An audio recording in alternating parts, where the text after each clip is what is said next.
Hello, everybody. Keaton Gillogly with you, and today we are joined by Nuts 2019 pitching coach Rob Marcello. Rob, how we doing? Doing good, doing good. Trying to keep everybody healthy. Trying to keep everybody healthy at home. So Rob was obviously with the Nuts in 2019, but for 2020 he was slated to be up in Tacoma with the Rainiers. Rob, first let's go back to the conversations you had. What was your reaction when they said they wanted you up at AAA? Again, it's an awesome opportunity. It was something Andy and I kind of talked about briefly, and then as the off season went on, he was like, "Hey, Rob, we want you in Tacoma. We want you to do the same thing you did in Modesto. It's get guys better." And I'm honored to be in that AAA slot and get those guys, kind of up and down guys, to hopefully stick in the big leagues a little bit longer and help the Mariners win. Now, I know one of the things you're really passionate about is working with some of the really young guys, because some of those small tweaks can go a long way. But how are you preparing to work with guys at the AAA level and guys who had big league experience and were trying to reinvent themselves? I think I learned a lot in spring training, being there with a lot of the guys, and it was, again, it's maintaining and still making minor changes to hopefully keep them in the big leagues longer. Again, there's a reason they're not in the big leagues. And thankfully the Mariners analytical team gives us a lot of those answers. And now it's up to me to make those minor tweaks and hopefully get those guys to stick in the big leagues. Early on, how did you feel some of the buy-in was when you were talking to some of these guys? Again, I think like anything, I think the game's changing. Of course, they're a little bit skeptical at first. I'm a younger guy. They say, "Hey, man, you jumped 2 levels. What's going on? What do you know?" But as spring training went on, I think guys were like, "Okay, man, this guy kind of gets it. He's out here every day. He's going to work." It's about work ethic. I think those guys will follow as long as you're there every day and you're the same guy. The Mariners set a good culture, and it's following along with that. That was one of the things that Denny mentioned when he and I were talking about was, the culture, particularly in your guys' clubhouse in Modesto. And I know that can be really cliche when people talk about the chemistry and the culture and that sort of thing. But from your perspective as a coach, being a new coach and trying to get your feet wet and kind of get settled into pro ball in that regard, how valuable was Denny as a resource as the season, and Umbria as well? How valuable were those guys as the season went on? They're awesome, man. And again, and it's credit to Denny for kind of setting the clubhouse vibe from day one. And then the players make up the clubhouse vibe as the season goes on, and we kind of just set the guidelines for them. But Denny set it from day one, and I think most managers do the same thing. And then the players kind of make their own clubhouse vibe. And it kind of settled in with Modesto. Obviously, a lot of people understood our bullpen was they were the life of the party. They brought the energy day in and day out, and I thought it started with Denny. Denny and Umbria and myself and Mikey and Taylor, we were the same guys every single day. It didn't matter win, loss, whatever it was. It was, "Hey, we're here to get you guys better." And I think the players kind of bought into that and ran with it. What were some of the things that you need to learn? What was your learning curve like when you first got into the clubhouse as a coach? I think the biggest thing is just trying to identify each individual and what their needs are. And it takes time. It's not something that can be learned in a day. And for me, it was sitting back and watching Denny operate.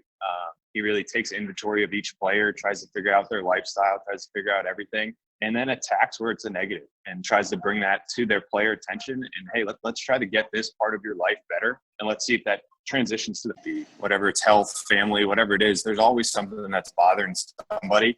And I think he does a good job identifying that and trying to fix it so the guy can go out and perform every day. Yeah, he told an interesting story to me about one of the times where you're in the dugout and the guy is struggling a little bit on the mound, and he kind of turns to you. He's like, you gonna go say anything? And you're like, "Nope, he's got it." And you shout one word here or a sentence there from the dugout. Then he says it got fixed very quickly on the mound. How did you develop that? Why are you able to basically do a mound visit from the dugout with one word, one cue, or something along those lines with a guy? Again, I think it goes down to putting in work with the guys. I think it's, again, you're out on the line every day. You're going through stretch with them. I didn't miss a meeting with them, even if it was with Mikey. It's being one of the guys and trying to figure out what makes them click. I was a guy, I didn't want to make many mound visits. I wanted guys to figure it out on their own. And if it came down to a verbal cue from the dugout, it's a learning curve for them. Again, it's not something I wanted to do every single time. I think throughout the course of the season, there was less and less mound visits. There was less and less verbal cues. It was like, hey, go fix it yourself. Go fix it yourself. Because as soon as they make it to the big leagues, they're going to have to make adjustments on their own. Again, there's larger crowds. There's more pressure. There's more stakes in an environment. And again, there's more money on the line. So it's, hey, how do you fix it yourself? And that's what I wanted guys to figure out for them in Modesto. Well, let's get into spring training, and I would love to hear your perspective and from your point of view, the day that baseball shut down. Again, it was hectic. Kind of sitting in there, I wanted to stick around. Again, being part of like the major league side, spring training, it was like, okay, hey, we're shutting down, we're keeping guys around, and then the next 24 hours, it was like, nope, sending everybody home. And obviously, being away from family, it was okay. How do I get home? Daycares were still open. It was like, all right, do we keep our kids in daycare? I stay out here and help the players. And it was tough with wife working in healthcare. Now she's in full time working, and it's all right. You're on now full time dad duty, and you got to come home and take care of the family. And baseball kind of gets put on pause, as sad as it is, and a lot of people are hurting because of it. But again, there's more to it. So. Well, you do have two daughters, which we've already seen get into a wrestling match, and you've put them out on social media all over the place. So what are your daughters' names? Madeline and Demi. How old are they? 2 and 3. So what are the things they like to do? It looks like they love to just climb on everything as much as possible. Yeah, they're active. They're active like mom and dad. There's not much sitting around. Again, they're awesome kids. They're healthy, and it's one thing that again I take not for granted. It's one of the things that's grateful every day waking up with 2 healthy kids, and that's the most important part right now. So, and where are they right now? They're watching a movie. So again, it's something. Try to get movies during the day. Give dad a break. Give the kids a break away from dad. I think they get kind of riled up with dad. Before mom comes home, we've got to tone them down and wear them out before mom comes home. So watch a movie midday, then it's full-blown activity in the afternoon. So get them tired before mom comes home. What are some of their favorite movies right now? Ooh, Frozen, of course. Frozen's taking a big jump in the ratings. I'm trying to get them away from that, watching Disney classics. So what are we watching now? Mermaid, another princess movie, throwing on whatever we can. I'd like to talk to you about how you're kind of communicating with some of the guys right now. What are some of the things that some of the players are asking you, and what's some of your advice so that they can stay in as best shape as they possibly can in a situation that's not great? Yeah, a lot of guys are reaching out. Of course, the guys we had last year, we're still in a group chat, kind of talking it over, trying to figure out what to do. A lot of it is, and this has come from the Mariners, and I think a lot of orgs are doing the same thing, it's stay healthy. It's, again, don't make this worse. So don't try to go out. Don't play catch with a bunch of people. Just if you can, play catch on your own, or find a close friend and only play catch with him, and stay healthy through this all. The worst that we could do is get one of those guys in the hospital and get them sick. So a lot of it's staying healthy. And again, it's going to be tough when we say, hey, game's back on. We're going to have to monitor a lot of things. But for the most part, guys are trying to find a way. And I think that's really important. Guys are finding a way to play catch. They're finding a way to throw a plyo ball against the wall. They're doing stuff that's good enough for right now. Where are guys in terms of their arm conditioning? Because this has got to be really weird for you and the other pitchers, where you had the whole off season, you get into spring training, and you're starting to ramp things up, and now you got to kind of bring it back down without knowing when you have to ramp it up again. So where are guys right now in their arm conditioning? Yeah, I think that's the hardest part is we don't know when the start is. So it's try to maintain as much as possible. And we're going to have to collect data on each guy before we get back going and see where they're at. Because some guys don't have the resources to go out and play catch. And we can't hold that against them. We got to figure out a way to get their arm built back up when they say, hey, it's go time. So I think that's going to be one of the most challenging sides from every organization handling their pitchers this year. If we do get back going, it's going to be, hey, man, how do we get these guys healthy? How do we get them back to performing as much as possible and kind of grind it out? I think that's more going to be what it is this year. I think we're going to see, hey, we got to keep guys healthy. How do we do that? Whether it's more maybe a 5, 6, 7 man rotation to get starters, buy them more time. I don't know. I don't think anybody knows, and I think that's kind of the uncertainty, but also the thrill of baseball for me. It's trying to figure out how to get those guys better when we do get going again. One thing you had kind of mentioned to me, I think in one of our random conversations during the summer last year, was that we're seeing an emphasis toward guys who can get chunks of outs now. Is this the type of situation moving forward where those guys are going to be even more valuable? Yeah, I think they are. I think it's a big trend that's going around on baseball. You don't see many starters going 7, 8, 9 innings. So those relief guys are going to have to get 9 to 12 outs. So yeah, it's even going to be more beneficial right now. And I think those guys that can do it this year and next year, you're going to see them in the big leagues more often. Those middle relief guys, those long relief guys that were back in the day, they were there, then they kind of fade away. I think now they're making their way back. You have starters that are going 5, 6 innings, and then you need to fill the gap to finish the game. Again, that finishing the game is still the most important part of baseball. How you start and how you finish. So we're going to have to develop those guys in those roles.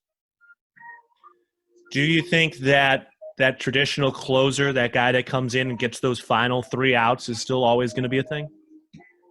I do think that guy's still going to be there, that pure dominant arm out there that's going to get you 3 outs every single time you hand him the ball. I think those guys somewhat can be bought, can be purchased out there where, hey, if we can get that guy that can get 6 to 9 outs, 9 to 12 outs, that's what you want in your organization. Those are the guys that are going to eat those innings and fill a huge role for any organization. And I think it's a huge benefit for everybody to have those guys in it. So when we're looking at guys who are trying to ramp back up whenever we figure out that it's safe to play the game again, without knowing how long this shutdown and this postponement and the suspension is going to last, generally speaking, how long is it going to take for some of these guys to kind of ramp back up and feel like they're going to be safe and not put in a position where they're going to hurt themselves by throwing in a game situation? Yeah, and I think the real answer to that, it's going to be based on individual. We're going to have to get those guys to tell us the truth about what they did during this time. They can't go out and lie to us. Hey, I threw every day, I did that, and then we say, okay, go. Here's your program. It's going to come down, and the Mariners do a good job. It's going to take the whole org. It's going to take strength coaches. It's going to take trainers. It's going to take pitching coaches to kind of collect all this information and get guys to a point where they can go out and compete and not worry about an injury risk. But it's going to have to come from the players telling us the truth. That's what's going to have to start it. That they have to feel safe to tell us the truth that, hey, I threw 3 days a week. This is all I did. Okay, well, here's a plan to try to get you back. Here's a plan to try to get you back. We're going to be rolling out plans that we've never ran out before to get those guys back going and get guys back to peep and, again, increase organizational value, get guys to the big league, get them paid, do what they want to do. Players want to do it, but do it safely. So that's some of the communication that you guys need from the players. From your perspective, what has the communication been like from you to the rest of the organization, the higher-ups, as well as your communication with the players right now? I think a lot of it is, and the Mariners are doing a good job talking to other people from different orgs. It's stay healthy. It's flatten the curve for everybody out there. That's the most important part. Again, for us, we're going to have a Zoom meeting tomorrow as a pitching staff. The first one we've done, they've kind of given us a break, given us, hey, take care of your family. Let's get everything settled. But then, hey, let's start meeting once a week. I think it's just to loop us all in and try to figure out, hey, what are you guys telling each other's pitchers? And we're trying to do a good job where everybody's answering the same thing. And it's hard. I mean, daily you're getting calls. Hey, what are we doing? What are we doing? Hey, man, take it easy. Try to stay healthy. Flatten the curve for everybody out there so we can get back and playing. I think that's the message we're hearing from everybody, which is good. You mentioned your wife's working in healthcare. What's she doing right now? What's her schedule like? Is she safe? How is it all? She is safe. Thankfully, she feels safe going in every day. They're getting their temperature checked 3-4 times a day. That she comes home and it's, hey, throw your clothes in the washer, go get showered, let's bleach, let's clean everything possible that you touch. Again, she enjoys her job just like I do. She's kind of moved into a full-time role now with me being home and me being able to take care of the kids, where she's going in 40 hours a week, and it's, hey, let's try to keep our patients healthy. And it's awesome to see her do it, which is good. Well, Rob, we really, really appreciate the time. Stay safe, stay inside as much as you can, and congratulations on just working as a dad all day, every day now. Thanks, Keaton. I appreciate it, man. You stay safe.